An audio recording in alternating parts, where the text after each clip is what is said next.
जय नारायण बच्चों। आज हम लोग पाठ्य पुस्तक आरोह भाग 2 के काव्यखंड से पतंग कविता के भाव को समझेंगे।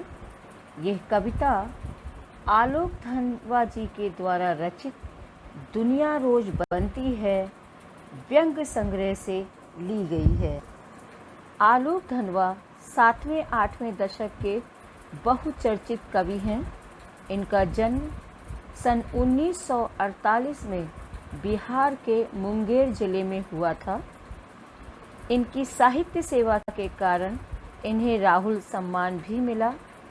बिहार राष्ट्र भाषा परिषद ने इन्हें साहित्य सम्मान से सम्मानित किया।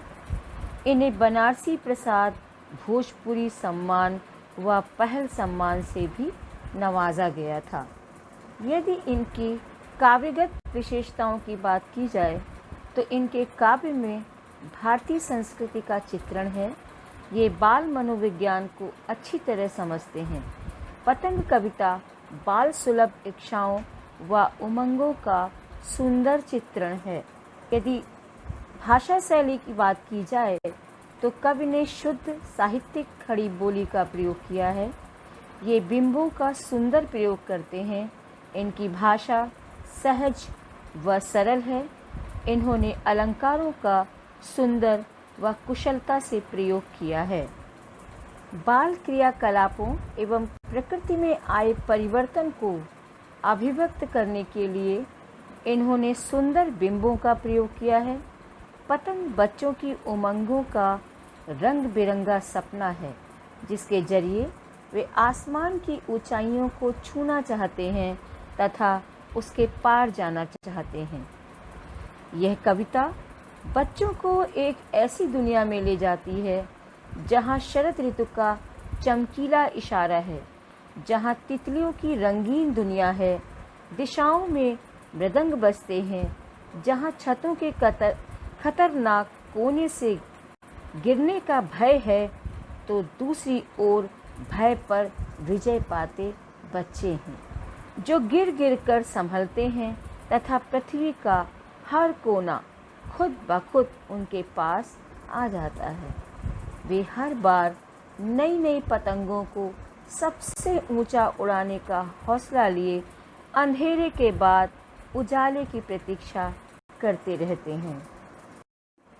अब मैं आपके लिए पहले काव्यांश की पंक्तियों को पढ़ती हूँ।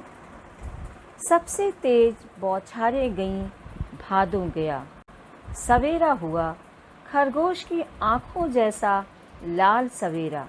शरद आया पुलों को पार करते हुए, अपनी नई चमकीली साइकिल तेज चलाते हुए, घंटी बजाते हुए, जोर जोर से चमकीले इशारों से बुलाते हुए, पतंग उड़ाने वाले बच्चों के झुंड को चमकीले इशारों से बुलाते हुए और आकाश को इतना मुलायम बनाते हुए कि पतंग ऊपर उड़ सके।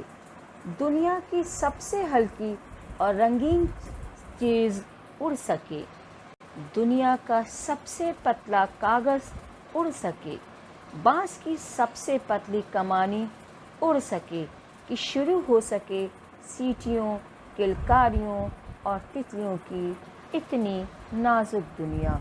अगर हम काव्यांश की विशेषता की बात करें तो कवि ने बिंबात्मक शैली में शरद ऋतु का सुंदर चित्रण किया है। बाल सुलभ चेष्टाओं का अनूठा वर्णन है। शरद ऋतु का मानवीकरण किया गया है। उपमा, अनुप्रास, श्लेष, पुनरुक्ति, प्रकाश, अलंकार का सुंदर प्रयोग, खड़ी बोली में सहज अभिव्यक्ति है, लक्षणा शब्द शक्ति का प्रयोग है और मिश्रित शब्दावली है। के कुछ कठिन शब्दों को जानते हैं। भादो, भादो हिंदी महीने का नाम। शरद, शरद ऋतु। झुंड यानी समूह, इशारों से यानी संकेतों से। मुलायम, कोमल। बांस एक प्रकार की लकड़ी। नाजुक यानी कोमल।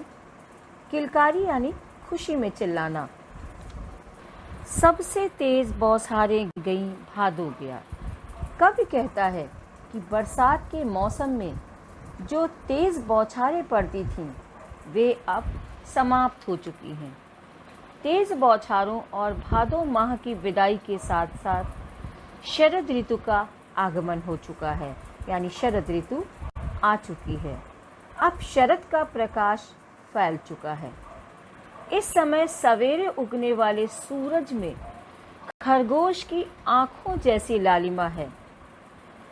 कवि शरद का मानवीकरण कहते हुए कहते हैं कि वह अपनी नई चमकीली साइकिल को तेज गति से चलाते हुए और जोर जोर से घंटी बजाते हुए पुलों को पार करते हुए आ रहा है।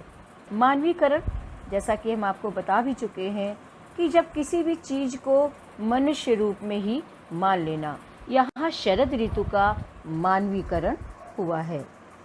चमकीले इशारों से बुलाते हुए और आकाश को इतना मुलायम बनाते हुए वह अपने चमकीले इशारों से पतंग उड़ाने वाले बच्चों के झुंड को बुला रहा है। अगर हम दूसरे शब्दों में कहें कि शरद ऋतु के आगमन से उत्साह, उमंग, जोश का माहौल बन चुका है। कवि कहता है कि शरद ने आकाश को मुलायम कर दिया है ताकि पतंग ऊपर उड़ सके।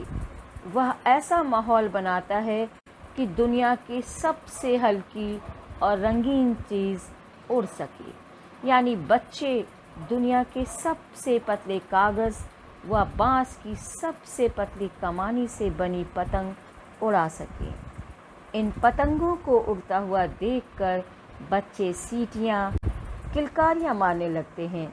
इस ऋतु में रंग बिरंगी तितलियाँ भी दिखाई देने लगती हैं।